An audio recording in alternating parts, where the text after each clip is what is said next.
I'm Barbara Lucas, and welcome to the Green Room, where we explore the environmental topics that green up our world. Today we're talking about water, arguably our most important natural resource. When it is clean, it sustains life and is a source of great beauty. But when it is polluted or when it rushes out of control, then it can be a source of great destruction.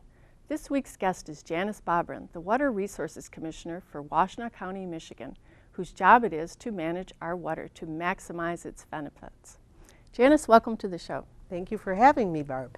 So the title of your position was changed from County Drain Commissioner to the Water Resources Commissioner. Can you explain the change? Sure. We got change in state legislation that allowed us to do that, but the real difference is once upon a time the job was really about draining land, including wetlands, and moving water away. With the idea that Michigan used to be mostly swampland, and in order to settle it, we needed that kind of drainage, if you will. Today we know better, and the job really is about managing water resources. So we think about where it goes. We think about protecting streams and rivers when we try and control floods and still move water away, but in a much more managed fashion. Mm-hmm. You were mentioning there's two main goals. One is slowing the flow and the other to clean water. Sure. Actually, we still are concerned with preventing floods and protecting private property, but knowing we have to move water from one place to another, we want to move it gradually in a way that is going to protect receiving waters and stream channels. And we really think today about the quality of that water, something we never thought about before. Stormwater, and I know we're going to be seeing a video soon. Stormwater is the #1 source of water pollution in the United States today. Really? All of the debris on the land that gets carried off into our local waterways every time it rains. So now we're thinking about techniques that can clean that water before it leaves the site and makes its way into our streams and lakes and rivers. Okay, that's a great introduction. So we're going to show this movie that you mentioned that we made for your office in 2008. It's a 15-minute movie, and after that we'll get back to our discussion. Okay, terrific.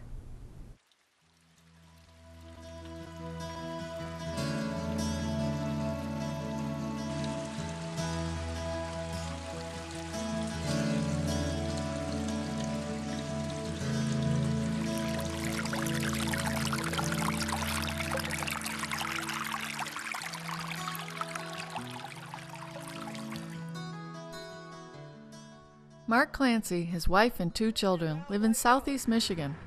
They bought a house on a lake to enjoy the water sports they love, but unfortunately, their lake is very polluted.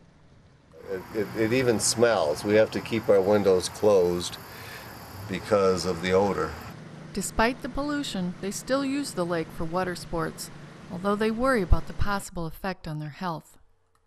I just make sure they don't have any cuts and they keep their mouths shut, and we take good baths afterwards. The Clancys are not alone. Of the rivers and streams tested across the nation, the EPA found that about 40% were too polluted for swimming or fishing. How did things get this way? Well, it used to be that we could point a finger away from ourselves, towards agriculture and industry as the culprits. And indeed, Clancy's Lake has a history of industrial pollution. But lately, we've been learning that what we do in our own houses and yards can have a profound impact as well. On a tour around Clancy's Lake, he pointed out some common sources of pollution. First on his list was phosphorus from lawn fertilizers that run off and cause an overgrowth of algae. Now, how would you like to ski in that? When you come out, all that green stuff sticks to your body and it's just disgusting. In nature, vegetation removes contaminants and controls erosion, essential functions for healthy fisheries. But the trend has been to remove native vegetation. You can see the erosion. Once you clear the trees, the land just starts washing away. So people were more aware and had buffers to the water's edge to absorb a lot of the pollutants.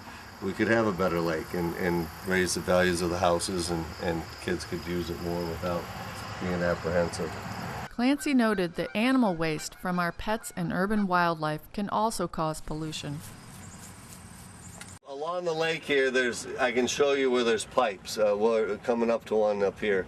And in those pipes, raccoons make their homes, and they're a contributor to the pollutants of the lake.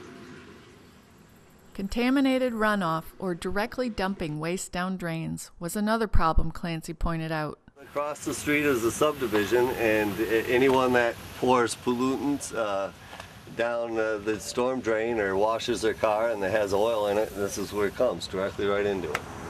And sometimes you can see oil slicks, you know. Hey, there's a fish. Perhaps it's not surprising, with all these sources of pollution, that the EPA reports that of the lakes they tested, over 1/3 had fish too contaminated to eat safely. It's easy to see how we can impact water quality if we live near a lake or stream, as does Clancy. But what about those of us who live far from water? Well, we have a major impact too. Not only the lake residents that have to be more concerned about what goes in the water, but even out in the suburbs, whatever you do to your lawn or put in the streets, even leaking oil from car engines, that ends up in the lake because all the drainage pipes, the ditches, all of it ends up in the lake. That's because no matter how far you live from water, you are part of a watershed, a vast collection area where all the rain and snow, groundwater, streams and rivers drain together into a common water body. By simply typing your location into this website, you can find out all about the watershed you live in. For instance, the EPA currently lists 22 impaired rivers or lakes in the Huron River watershed. What can we do to keep this traveling water as clean as possible before it leaves our homes? In Ann Arbor, Michigan, the Washtenaw County Drain Commissioner's Office has a River Safe Homes program with internet resources, a self-assessment survey, and certification to encourage residents to prevent water pollution. After treatment, the City of Ann Arbor's drinking water rates as some of the cleanest in the nation. Studies show many people prefer it to bottled water. But treating city water costs taxpayer money. And septic systems are not capable of keeping all our pollutants from reaching groundwater and surface water. Preventing contamination in the first place is by far cheaper and safer than trying to remove it. We can make a big difference through what we do with our drains, our animals, and our yards.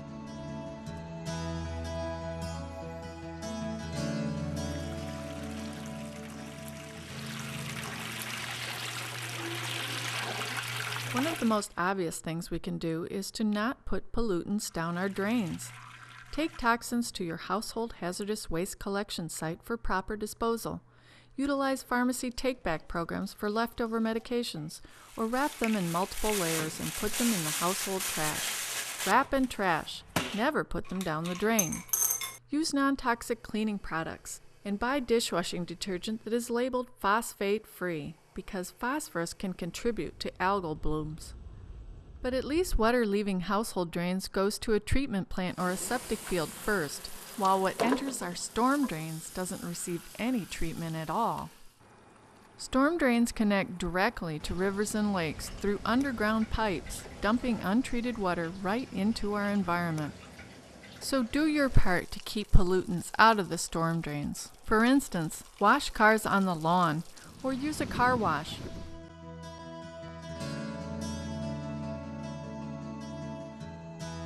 A less obvious but still serious source of water pollution is animal waste.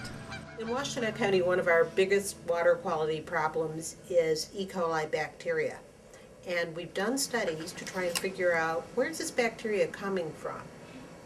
By and large, it's not human waste, it's animals. And the biggest sources are urban wildlife, cats, followed by dogs. So what can we do about this problem? This is a tough one. First, we can make sure that we don't create an attractive habitat for urban wildlife. Don't leave your pet food out overnight. Raccoons will find it and feast on it. Come on, Max. Let's eat this inside. Raccoons also, boy, they're pretty clever at getting just about anything open. So make sure your trash is carefully sealed. Don't put it out too early before trash pickup. In nature, pollutants are filtered by native vegetation, but in developed areas, bacteria go directly from storm drains, untreated, right into our water bodies. So let's do what we can to prevent raccoons from moving to urban areas, and also to keep pet waste from contaminating our water. We have about 60,000 feral cats in Washtenaw County. Think about making your next cat an indoor cat. And if you're a dog owner, make sure you pick up after your pets. Our yards are a place where we can make a very big impact on water quality. For instance, experts agree that unless there is a clear need for it, you should avoid fertilizers with phosphorus, the middle number on the label. You could be putting phosphorus fertilizers on your lawn that not only are not needed, but are serious pollutants to our water systems. How can you find out if your lawn needs phosphorus? We encourage soil testing, especially because the soil tests that we do get back, over 80% of them are showing that there are high phosphorus levels in our heavy clay-based soils. You can buy phosphorus-free fertilizer, or consider not using fertilizer at all. Raise the mower blade and let the grass clippings fall to break down and re-nourish your lawn. And allow clover to grow. It adds nitrogen to the soil. These natural methods make a hardier turf that needs less watering. But if you do fertilize, make sure that the fertilizer pellets are not landing on sidewalks and in the street. The same holds true for grass clippings. Take the time to sweep them back into the grass where they'll break down naturally, and grind up your leaves in the fall and put the phosphorus from the leaves back right into the soil that it came from, instead of putting it out at the curb where it could break down and the loss of phosphorus could go right into the gutters and into the storm sewers, eventually ending up in our lakes and streams. Chemical use has exploded in the U.S. along with the rapid conversion of natural areas. Every year in North America, almost 500,000 acres of land are converted to lawns. And the vast majority of people who own these lawns use fertilizer, insecticides, and herbicides to make sure that they look like the green rugs that somehow society has come to think of as beautiful. The U.S. Geological Survey tested 178 streams and found that they all had pesticide contamination, and over half of these had levels high enough to harm wildlife. Many municipalities are beginning to discourage their use. Turfgrass is not native to Michigan. Actually, it's not native to anywhere in the United States, and that's why we have to spend so much time creating an artificial environment to make it think it wants to grow here. Turfgrass has its place, but think about taking some of that lawn and turning it into an area of native plantings. Whether you have a small lot or a large lot, whether you're a business or a homeowner, you can make life a lot easier on you, and you can have a lot of benefit on our local waterways by converting some of that lawn into native landscapes. So many benefits. Natural landscaping makes sense. If you're nervous about what people will think about the natural areas in your lawn, put up a sign explaining your purposes. Studies have shown that these cues of care really help people respect and appreciate your intentions. Native plantings can help counteract some of the problems we are facing due to the conversion of land to impermeable surfaces. In natural situations, land is permeable. That means soil lets water filter back into the ground. When we put in streets and rooftops, parking lots and driveways, those are called impermeable surfaces. They don't let water get back into the ground. Instead, the water rushes off those surfaces very rapidly and rushes into our local rivers, lakes, and streams.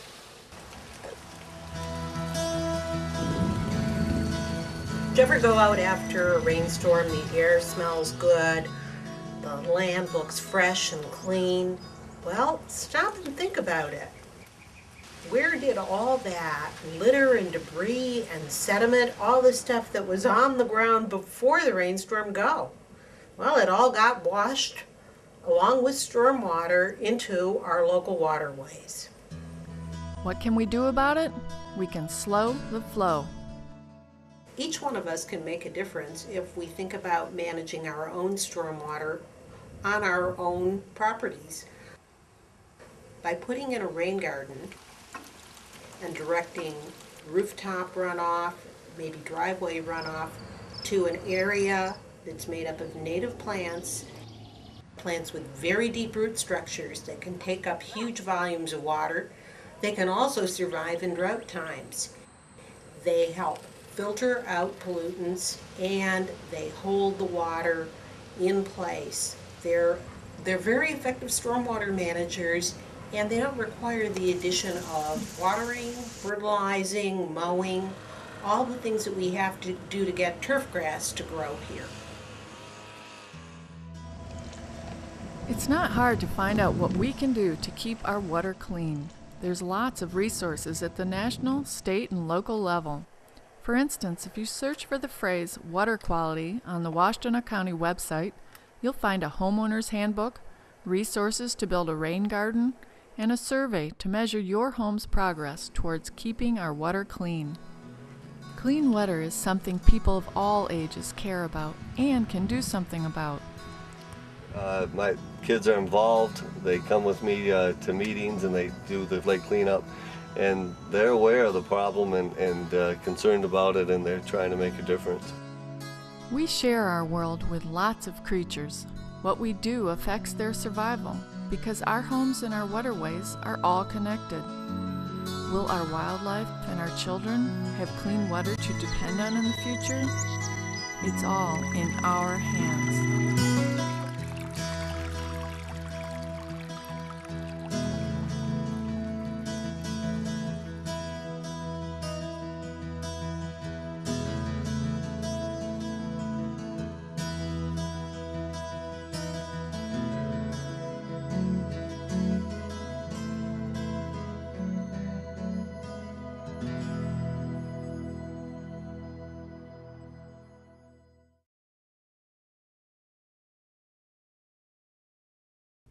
Janis, I know the movie's about 3 years old and that there's been some things that have changed in our area since then. For instance, the whole thing about phosphorus and fertilizer. Can you address that?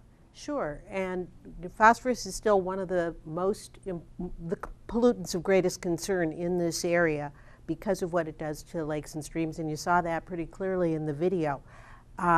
In 2007, City of Ann Arbor passed legislation that banned the use of phosphorus fertilizer, so that predated our movie. Since that time, in 2010, the state legislature has passed Public Act 299, and that takes effect January 1st, 2012. And at that time, it will no longer be legal to use fertilizer containing phosphorus unless you've soil tested your lawn and shown that it's needed, or you're starting a new turf from scratch when phosphorus is needed for root growth. Otherwise, we're not to be using it anymore, so we join about a half dozen other Great Lakes states in taking that step forward. That's great. That should make a big difference. We hope so. Mm-hmm. And another change is that there's more pharmacies doing take-back of medications for disposal. Yeah, and that's a terrific program spearheaded by County Environmental Health. We've got about a dozen pharmacies on board now who will take back unused pharmaceuticals. We then provide a collection and proper disposal of those medications.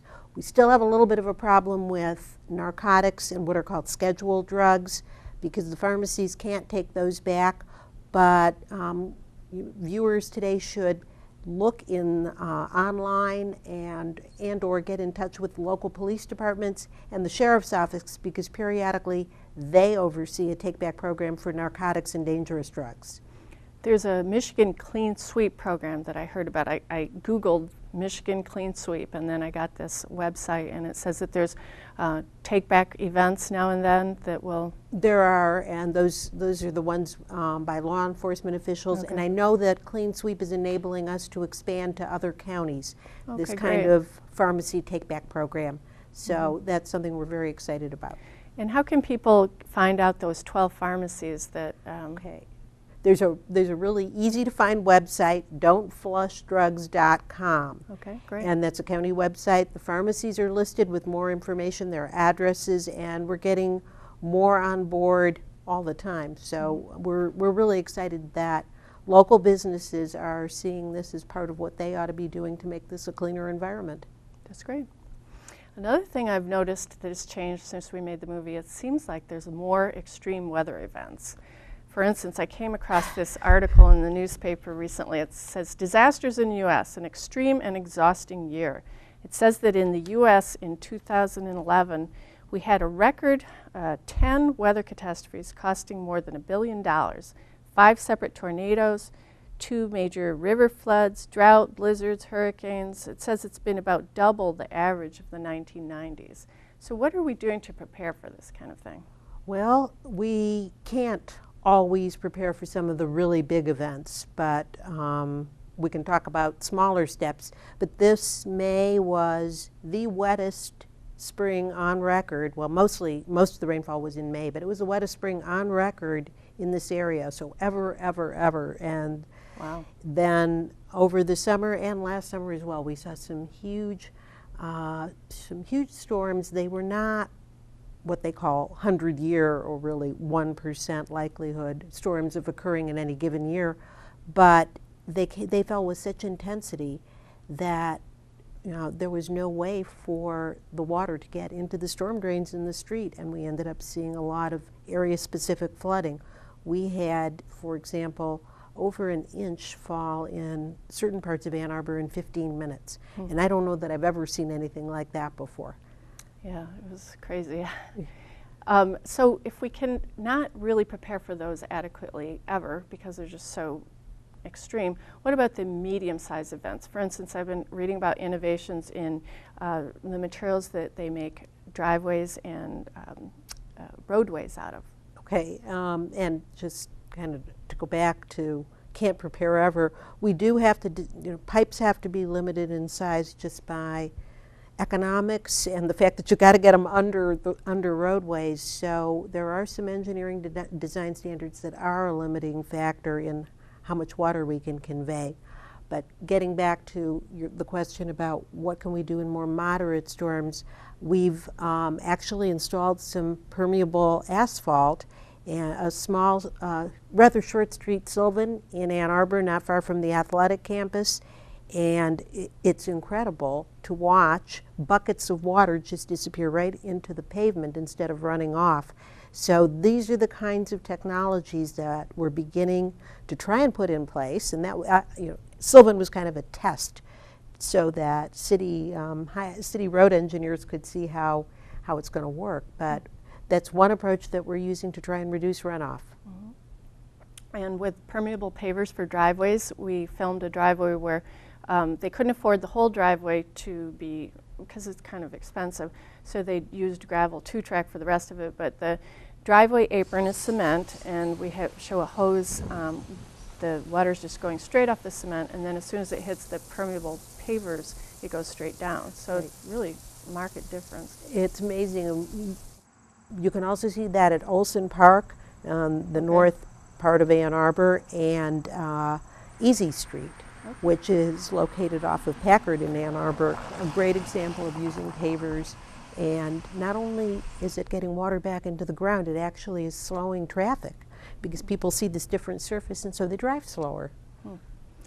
Well, we have about 3 minutes to talk about rain gardens, which is what I was really hoping to. We have some nice shots of before and after. There's been a lot of exciting things going on with that. So tell me, do you need a certain size yard or a certain amount of money? Or, I mean, can everyone do a rain garden?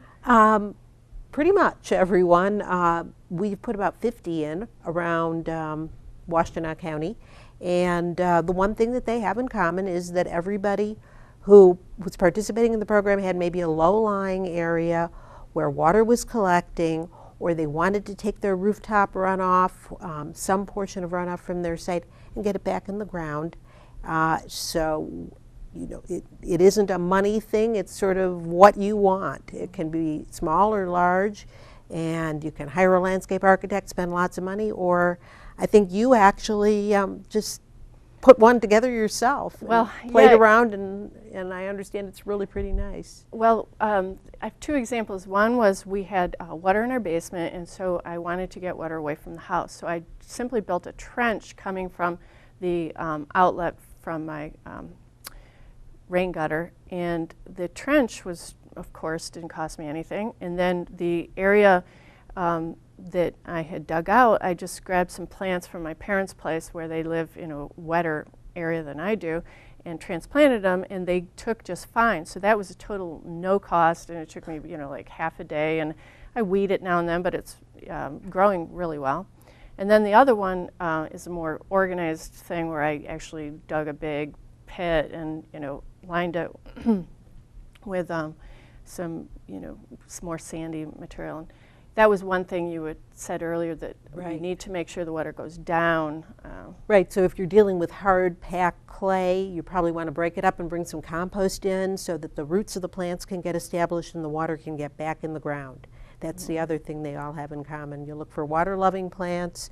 You want to make sure that the soil is not compacted and has a good mix, and that you're capturing some water, that you have a wet area to work So with. how can people find out more? Because I know you have some great resources on your website where people can do these rain garden tours and scroll over, and the plants are, highlighted, and it says what they are and how tall they grow and everything. How can people connect with that? Probably the easiest thing to do is just go to the WashtenaWcounty.org website, and there's a little search function, type in rain garden, and you'll get right to our resource page. And there's virtual tours, there's contact information, because we have funding to help 10 rain gardeners establish a rain garden per year, and there's a lot of other resources we can make available. So get on the website, email any of my staff, and we'll make sure that email gets to the right person to help you out with the rain garden. Okay, great.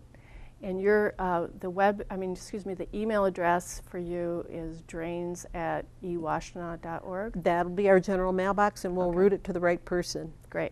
Thank you so much. Janice, thank you for being here with us today. It's been really interesting. Oh, it's been my pleasure. Thank you, Barb. We've provided links to resources relevant to today's show on our webpage at ewashtenaw.org/greenroom. Thanks for joining us here today in the Green Room.